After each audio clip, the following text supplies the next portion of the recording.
Okay, so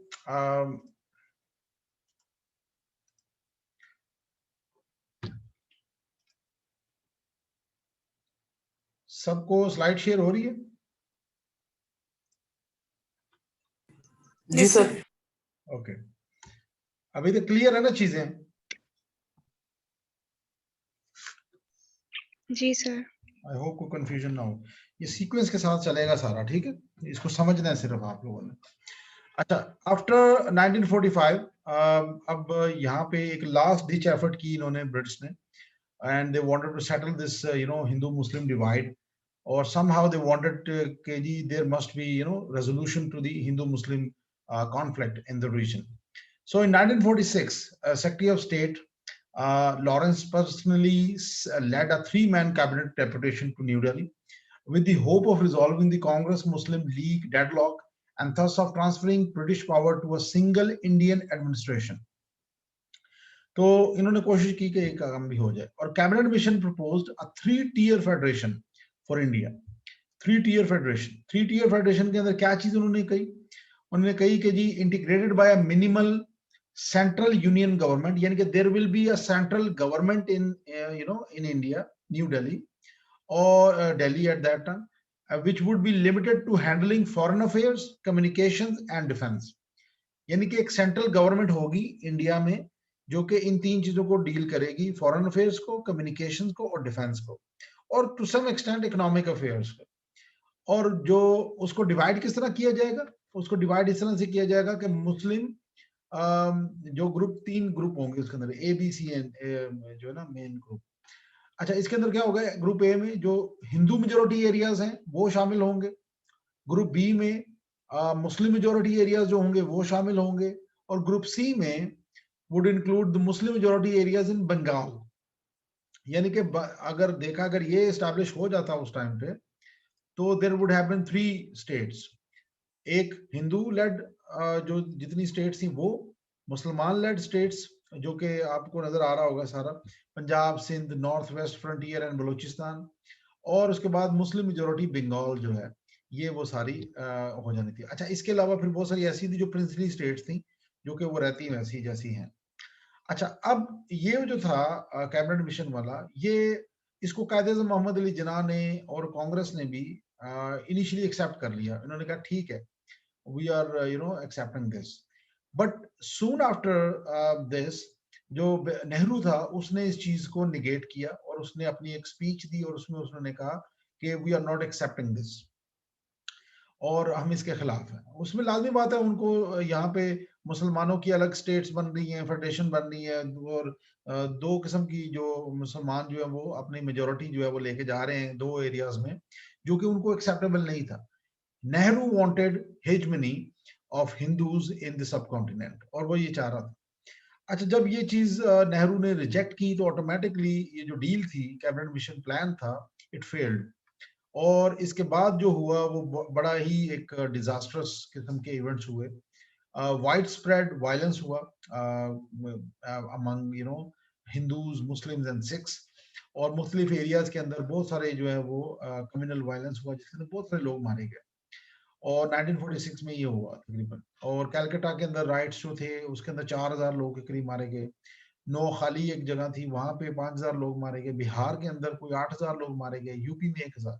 ये वो सारी वो चीजें थी जिन्होंने बाद में स्टैब्लिश कर दिया कि Hindu and Muslims they can never ever live together, because ये जो मसले हैं ये हमेशा रहेंगे, कम्युनल वायलेंस हमेशा रहेगा, and they are two separate nations and they are not going to accept each other's hegemony. So automatically उन्होंने कहा कि जी ये चीजें इनको बस अलग ही कर दो। उसके बाद जो लॉर्ड माउंटबेटन जो था, he was sent to replace Viceroy Wavell as Viceroy of Britain. Now the idea was कि जी लॉर्ड माउंटबेटन को भेजने का मकसद ये था कि वो जो ट्रांसफर ऑफ पावर है वो हैंड ओवर कर दे इंडिया में, जो भी रिस्पॉन्सिबल हैंड्स होंगे। अब उसमें उसका भी आइडिया यही था कि किसी तरीके से इस मसले को हल किया जाए, और अगर डिवीजन करनी है तो डिवीजन कर दिया जाए, अगर एक सिंगल फेडरेशन कायम करनी है तो सिंगल फेडरेशन कायम कर दी जाए। और उसकी जो डेडलाइन थी वो थी जून 1948। But when he arrived in India, he realized that it is very difficult to hold on, and he then quickly took some steps. और उसके बाद उसने कहा कि जी फौरन से पहले जो है वो इंडिया और पाकिस्तान की जो डिवीजन है इसको किया जाए ताकि जो फर्दर वायलेंस है उसको रोका जा सके। अच्छा, ये जो इसकी इसके अंदर जो सबसे इम्पोर्टेंट चीज थी division of the subcontinent पे, उस पे Nehru was not on board, and Nehru never wanted that to happen, और वो इसके खिलाफ था division of the subcontinent के। और वो हिंदू मुसलमान और जो वो ये चाहता था कि एक यूनिफाइड इंडिया हो जिसके अंदर जो हिंदूज हैं दे शुड रिमेन डोमिनेंट। अच्छा, और उसके बाद उसके बहुत सारे और जो लोग थे कांग्रेस के अंदर, they were also against the subcontinent की जो डिवीजन थी उसके अगेंस्ट थे। अच्छा, अब सिचुएशन ये हुई कि गांधी ने एक जगह पे ऑफर भी की, और उसके अंदर ऑफर ये थी कि कायदे-ए-आज़म मोहम्मद अली जिन्ना को एक यूनिफाइड इंडिया का प्राइम मिनिस्टर बना दिया जाए, और अगर उसको प्राइम मिनिस्टर बना दिया जाए इस पूरे यूनिफाइड इंडिया का तो शायद फिर डिवीजन रुक जाए।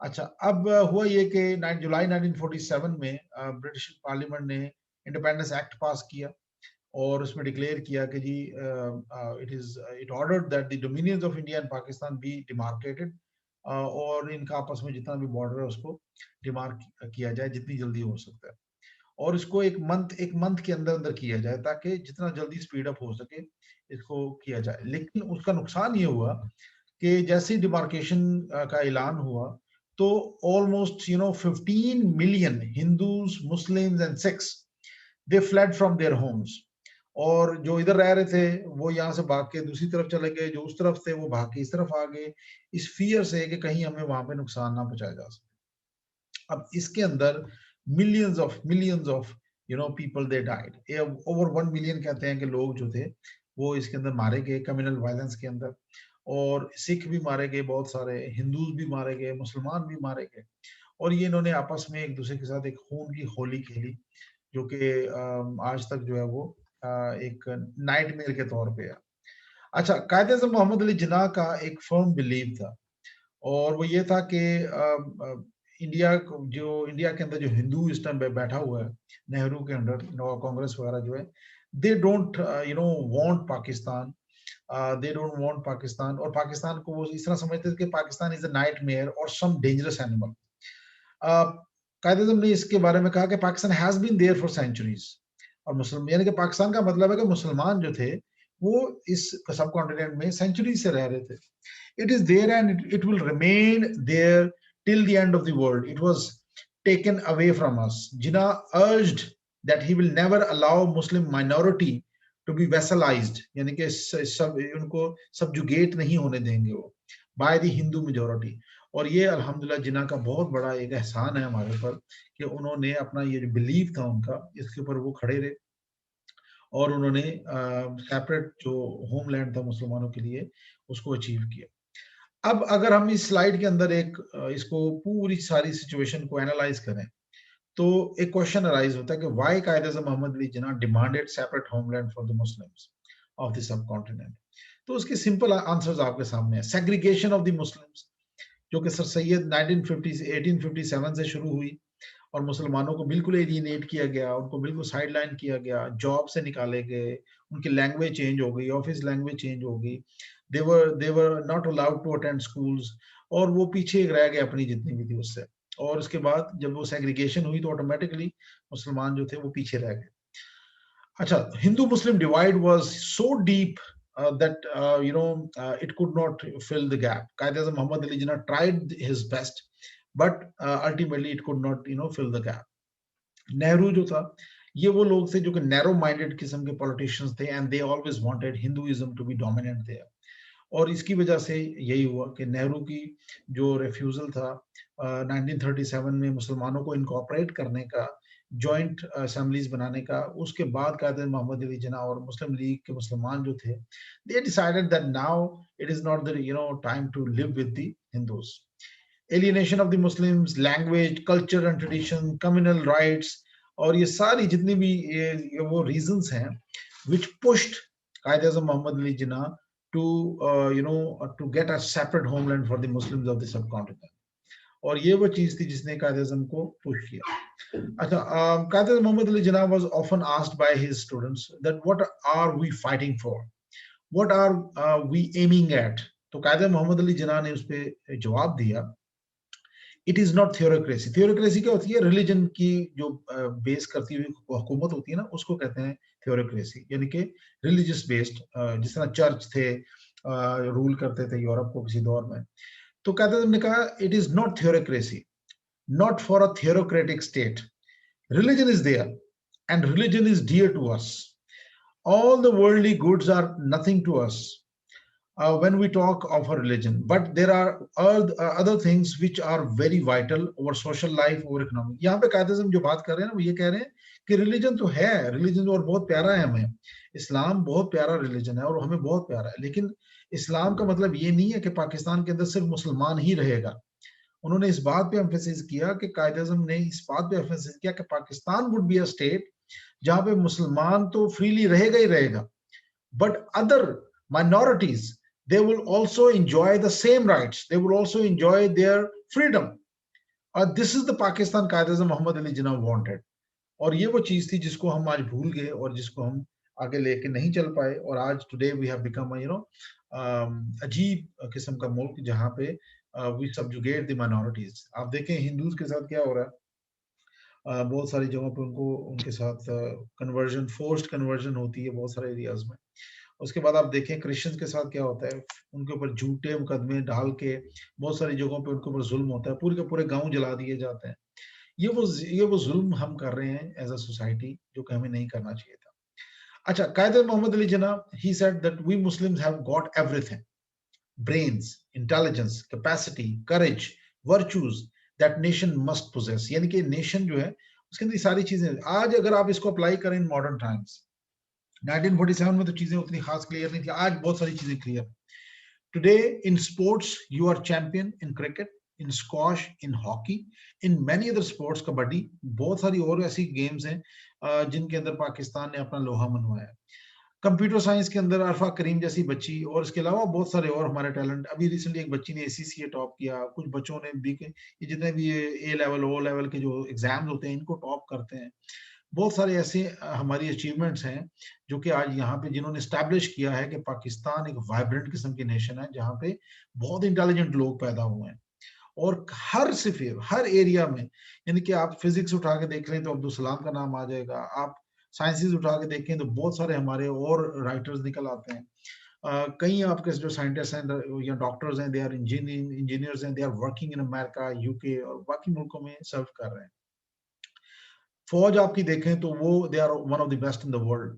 बहुत सारी ऐसी मिलिट्री एक्सरसाइज होती हैं बरतानिया के अंदर, क्रिमियन एक्सरसाइज, उसके अंदर बहुत बहुत बार आपकी फौज जो वो टॉप पे आई है। ये वो सारी चीजें हैं, और ऑफ कोर्स आपने बाकी देखा कि जिस तरह के एनिमीज आपने फेस किए थ्रू आउट 1947 से लेके आज तक, इंडिया था, अफगानिस्तान था, या फिर सोवियत यूनियन था।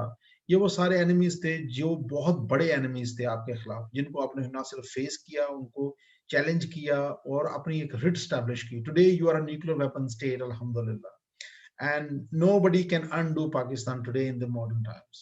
So Qadir Muhammad Ali Jinnah कहते थे कि one thing is that the foreign domination, यानी कि वो इस चीज पे कॉन्सेंट्रेट कर रहे थे कि हमें ना फॉरेन डोमिनेशन बाहर की चाहिए, ना हमें हिंदुओं की चाहिए। सो ये दो चीजें थी जिन पे ही फोकस्ड, कि he never wanted foreign domination of the Brits, and at the same time he wanted our domination, he never wanted a domination of the Hindus as well. So this was the reason that he wanted to establish a separate homeland for the Muslims. Separate homeland आपने बना लिया. Today is the modern time, and in modern times you have got a country which is strategically located in South Asia. और ये वही first slide में मैं वापस आपको लेकर आ रहा हूँ.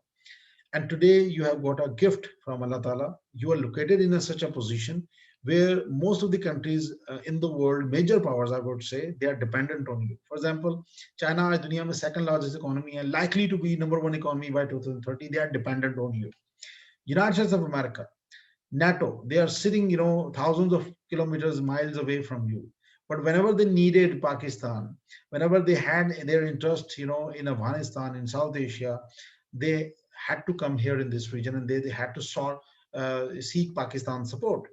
So this is, you know, जो हमने पाक यूएस वाला रिलेशन वाला एक लेक्चर कवर किया था, उसके अंदर सोवियत यूनियन को काउंटर करना था तो पाकिस्तान की जरूरत पड़ी। अब 1979 में पाकिस्तान की जरूरत पड़ी, 9/11 के बाद पाकिस्तान की जरूरत पड़ी for logistics and supply. So this is Pakistan. Russia today, they want Pakistan's cooperation in Afghanistan to kick ass the ISKP. उनको हराने के लिए, उनको meet करने के लिए, counter terrorism में Russians and Pakistani, they are collaborating today. Russia also need Pakistan's help, you know, in different areas.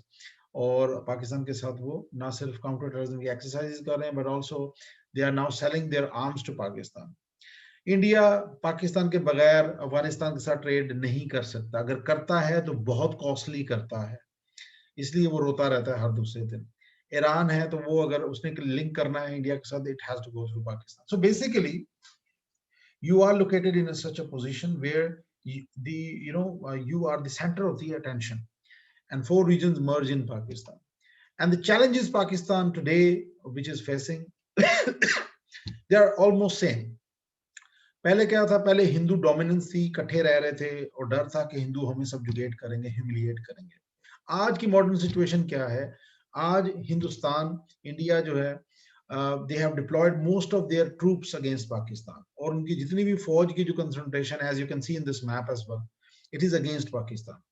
कहते हैं कि we are focused on China, but in reality they are not focused on China. They have deployed most of their troops against Pakistan. Their weapon systems like S-400, like T-90 tanks, like their air defense systems, their artillery, so everything is against Pakistan. So this is the thing which you need to understand, that the struggle for Pakistan is not over yet.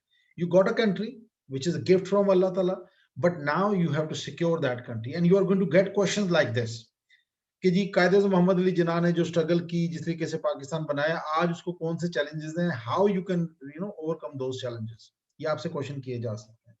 तो आज India की जो फौज की deployment है वो totally against Pakistan है। 1947 में हमने एक 47 के बाद हमने एक जंग लड़ी कश्मीर के ऊपर। We had a war in 1965, we had a war in 1971, then we had a small sectoral operation in 1999. So we have fought 4 wars, और ये सारी चीजें चलती रही। उसके इन द मीन टाइम हमने बहुत सारी चीजें कवर की, जिसमें Pakistan acquired nuclear weapons, Pakistan improved it's conventional capabilities, जिसके बाद इंडिया ने हाइब्रिड वॉरफेयर की तरफ अपना कदम बढ़ाने शुरू कर दिए। And today they are launching hybrid warfare और 5th generation warfare against Pakistan. ये क्वेश्चन अभी कल कवर हुआ है उसके अंदर, और हाइब्रिड वॉरफेयर पे मैं आपको डिटेल लेक्चर दे चुका हूं पहले भी। इसको भी यहाँ पे लिंक कर सकते हैं कि struggle for Pakistan is not over yet. Today Pakistan is facing renewed threats from the same enemy. So it is old wine in new bottle basically. So this is something which is there, and hybrid warfare पे मैं आपको detail में बता चुका हूँ। 71 was the classical example of hybrid warfare, जिसके India utilized their psychological warfare operations, और उसके बाद उन्होंने हमारी जो पॉपुलेशन थी उसको हमारे ही खिलाफ किया, और कुछ उसके अंदर हमारी भी गलतियां थी जिनको हमें ओवरकम करना चाहिए था। और कायदे-ए-आज़म के वो जो असूल थे उनको जब आपने इग्नोर किया तो आपको ये मसले मसाइल पेश आए। क्या असूल थे कायदे-ए-आज़म के? प्रोविंशियल ऑटोनॉमी, इक्वल राइट्स, ठीक है, तमाम जितने भी प्रोविंसेस हैं उनको इक्वल राइट्स मिलने चाहिए। वो चीजें हमने इग्नोर की, हमारे जो लीडर्स थे उन्होंने इग्नोर की, हमारी मिलिट्री जुंटा ने इग्नोर की, जिसकी वजह से India was able to manipulate people in 1971 in Bangladesh, East Pakistan, जिसकी वजह से आपका मुल्क टूट गया। तो जो कायदे-ए-आज़म ने जो गाइडलाइंस दी थी उनको हमने इग्नोर किया। इसी हाइब्रिड वॉरफेयर के अंदर और बहुत सारी चीजें इंडिया ने की जो कि मैं आपको पहले पढ़ा भी चुका हूँ। इसको आप इसके साथ लिंक भी कर सकते हैं कि इंडिया किस तरीके से सीक्रेट ऑपरेशंस के जरिए से they are trying to manipulate things in Pakistan, और किस तरीके से वो ये सारी चीजें करके they are trying to undermine Pakistan's security. So Pakistan is facing in modern times, different struggle. Pakistan is facing different issues, different problems, और कभी वो different shapes में आ रही है। उसके अंदर कभी वो अपने स्पाइस के जरिए से, कुलभूषण यादव टाइप के लोगों के जरिए से they try to create subversion in Pakistan. Sometimes they use our own people like Latifullah Masood, and then ये सानुल्लाह खान टाइप के जो लोग थे, टीटीपी वगैरह, इनको हमारे खिलाफ, यहाँ पे बीएलए जैसी एक नई शक्ल, ये वो सारी चीजें जो हम फेस कर रहे हैं आज, और इन सारी चीजों को आज का जो पाकिस्तान है इनको फेस कर रहा है, and we have to overcome these challenges. और इसको किस तरह से ओवरकम कर सकते हैं? आप अपने मुल्क के लिए काम करके इसको ओवरकम कर सकते हैं। आप अपने तौर पे जो कुछ कर रहे हैं उसको अगर बेहतर तरीके से करें, अपनी ड्यूटी टाइम पे दें, अपने मुल्क के अंदर जो हमारे लीडर्स हैं, they if they carry out socio economic development in our regions, develop करें चीज़ों को, और एजुकेशन को आम करें, तो आप ये सारी वो चीजें हैं जो कर सकते हैं। कायदे-ए-आज़म के जो असूल थे उन पे अगर अमल करें, क्या असूल थे? कि तमाम all provinces federation, federation, strong federation, और उसके नीचे जितने भी इकाइयां हैं आपकी, आपके जो सूबे हैं फॉर एग्जांपल, ये सारे सूबों को इक्वल शेयर मिले, इक्वल राइट्स मिले, ताकि किसी की दिल आजारी ना हो। आज ये बलूचिस्तान के बच्चे क्यों हथियार उठा के लड़ रहे हैं आपके खिलाफ? इस वजह से लड़ रहे हैं क्योंकि they never got there due right, और उसकी वजह से जो दुश्मन है वो इन चीजों को मैनिपुलेट करता है। So you need to understand these dynamics and you have to work for it. और अल्टीमेटली आपने जो लॉसेस देखे इस सारी हाइब्रिड वॉरफेयर के अंदर, या इस सारी स्ट्रगल के अंदर जो Pakistan in modern times face कर रहा है, उसके अंदर आपकी जो कैजुअलिटीज हैं वो 80,000 से ऊपर हुई इन लास्ट 19 ईयर्स। 7,000 से ज्यादा फौजी आपके मारे गए। You faced $200 billion of economic losses. Psychological impact था। आईडीपीज बहुत सारे हमारे ट्राइबल एरिया से रिस्पेक्टेड फैमिलीज बेचारे दरबदर हो गए। And of course, the two-front dilemma which Pakistan is facing right now. We have deployed around 200,000 troops on the Afghan border, और हमारी इससे कम फौज जो है वो इंडियन बॉर्डर पे है। यानी कि आप now you are facing two fronts. तो ये वो सारी चीजें थी जो कि आपके लिए क्रिएट की गई इंडिया की तरफ से, और आपका इंडिया हिंदू जो डोमिनेंट जो आइडियोलॉजी है वो आज भी वहां पे है। बीजेपी हिंदुत्व लेड पार्टी है जो कि इस चीज को रूल कर रही है। अगला लेक्चर जो होगा इंशाल्लाह ताला, उसके अंदर हम पाकिस्तान की आइडियोलॉजी और जो आज उसको चैलेंजेस हैं, और हिंदुत्व उसका क्या इन्फ्लुएंस है सारे के ऊपर, और हमारी जो आइडियोलॉजी है, टू नेशन थ्योरी जो भी है आइडियोलॉजी है, किस तरीके से उसको वो इवॉल्व हुई, उसकी डेफिनेशन क्या है, कैसे वो उसको आगे लेके चले, और आज उसको क्या चैलेंजेस हैं, वो सारे हम उसको कवर करेंगे। So let's finish this lecture on this last slide. There is no power on earth that can undo Pakistan, and this is what I believe, and I hope कि हम सब मिलके अपने मुल्क को बेहतर मुल्क बनाएंगे इंशाल्लाह ताला, और इस बात पे हम बिलीव करते हैं। और यहाँ से पाकिस्तान की जो स्ट्रगल थी, कायद-ए-आज़म की जो स्ट्रगल थी, that is not over yet. Quaid-e-Azam ने जो ख्वाब देखा था वो उन्होंने पूरा कर दिया, मुल्क बना दिया, बट पाकिस्तान जिस तरह का वो चाहते थे वो पाकिस्तान शायद अभी तक उस तरह का नहीं बना। So you need to understand these dynamics, और उसके मुताबिक आपने इस क्वेश्चन को अटेम्प्ट करना है। ये क्वेश्चन वैसे आज के पाकिस्तान अफेयर के पेपर में आ गया है, लेकिन ऐसा नहीं है कि अगले में नहीं आएगा। डिफरेंट किस्म की कैनोटेशंस के साथ, डिफरेंट किस्म की उसकी टाइपोलॉजी के साथ ये क्वेश्चन आएगा दोबारा। सो आपने उसको उसी तरीके से उसको कवर करना है। ठीक हो गया? If you got any question now, please you can ask. Thank you.